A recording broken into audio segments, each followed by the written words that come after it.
Lengo la kuwa na baraza la wafanyakazi ni kutoa fursa kwa watumishi kupitia wawakilishi wao kujadiliana juu ya masuala mbalimbali ya msingi yanayohusu tija na ufanisi kwa upande mmoja, na upande mwingine maslahi yao kama watumishi. Kuna baadhi ya wateja ambao sio waaminifu, unakuta wanajiunganishia maji kwa njia ambazo ni za kiudanganyifu. Mwisho wa siku kama mamlaka tunapoteza mapato ya serikali.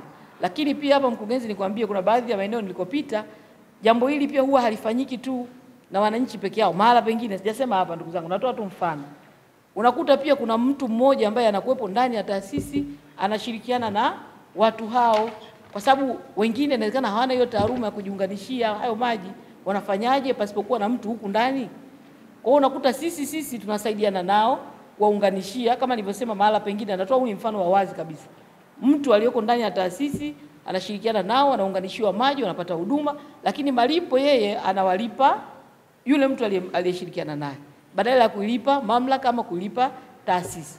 Na mkija kufuatilia mnakuta kwamba ni fedha nyingi ambayo imepotea, ambapo kumbe mamlaka ingelipwa ni fedha nyingi ambayo ingesaidia kuboost ama kuendeleza shughuli za taasisi. Lakini kumbe kwa sababu ya wachache, kwa tamaa walizonazo, basi wanashirikiana na watu hao waovu, wanafanya huo udanganyifu, na mwisho wa siku taasisi inapata hasara. Kwa hiyo mimi wito wangu kwenu pia, katika kujadiliana katika kikao hiki mnachoendelea nacho, mjadili pia kuona namna gani mnaendelea kupambana na hao wateja ambao sio waaminifu. Lakini pia kama wapo miongoni mwetu ambao pia wanashirikiana nao, basi tuone namna nzuri ya kuwachukulia hatua ili tuweze kuondokana na tatizo hilo. Katika taarifa ambazo unasema pia nilizipata nikapitia, mlionyesha pale kwamba mlijiwekea malengo kudhibiti kwa 23%, lakini bado kuna changamoto hiyo ni 28%, of which bado tuko juu ya lengo ambalo tulijiwekea.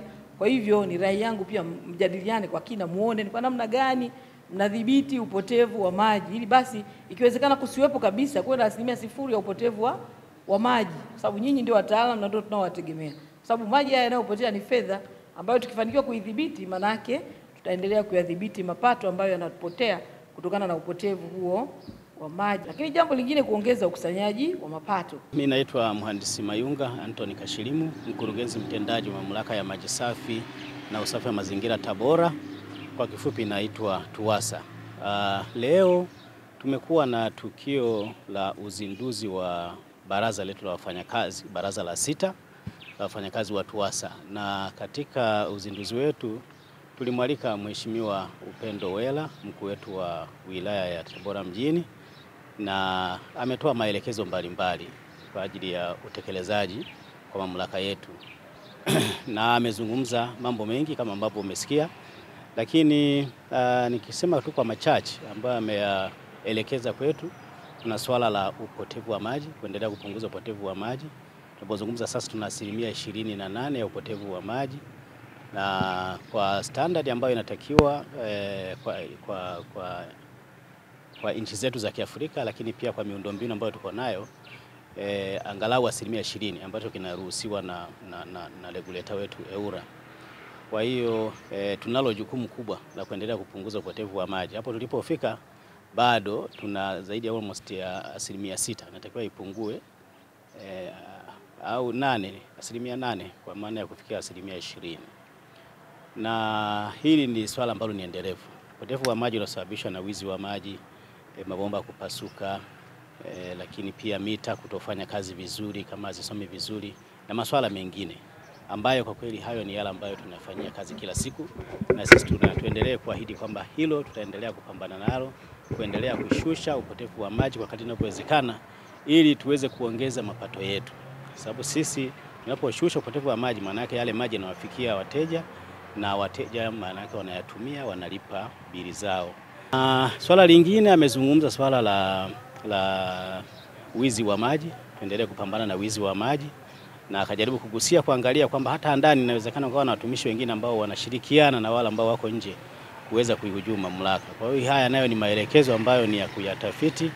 Kweli mpaka kipindi hiki chote bado hatujabaini mmoja wetu ndani yetu ambaye anahusika au anaungana na watu wa nje kutuibia. Lakini ni swala la kufuatilia kwa karibu. Huwezi ukasema halipo, sababu huwezi kujua zaidi ya watumishi 100 ambao tuko nao, unaweza kukuta kuna wengine ambao wanashirikiana na wezi wa nje. Kwa hiyo hilo nalo tumelichukua kwa ajili ya utekelezaji. Lakini vinginevyo ameelekeza utendaji mzuri wa TUWASA waendelee kufanya vizuri zaidi katika swala zima la utoaji wa huduma, na sisi kama viongozi ambao tumepewa dhamana ya kusimamia mamlaka hii tunaahidi kwa mgeni rasmi, lakini pia kwa mkuu wetu wa mkoa na Mheshimiwa Rais pamoja na wizara yetu ya maji kwamba tutapambana kuhakikisha kwamba lengo lililosababisha TUWASA iwepo linaendelea kutimizwa. Watumishi wa mamlaka ya maji safi na usafi mazingira Tabora, tuzingatie sheria, kanuni na taratibu, lakini pia tusaidie watumishi katika kuchukua changamoto zao na kuziwasilisha katika management ili ziweze kujadiliwa na pia ziweze kutolewa ufafanuzi wake. Maji hayana mbadala. Kwa hiyo mtu akikupigia simu kwamba na shida ya maji, wale wafundi bomba wale wanazunguka tu, usizoee shida ya maji, kwa sababu mtu ana siku 3-4 hajapata maji, hana alternative. Ili kuwa mwanafamilia bora wa Global TV, usisahau kusubscribe, like, kushare na kucomment. Baada ya kusubscribe, bonyeza alama ya kengele ili kupata taarifa kwa kila video inayopanda Global TV Online.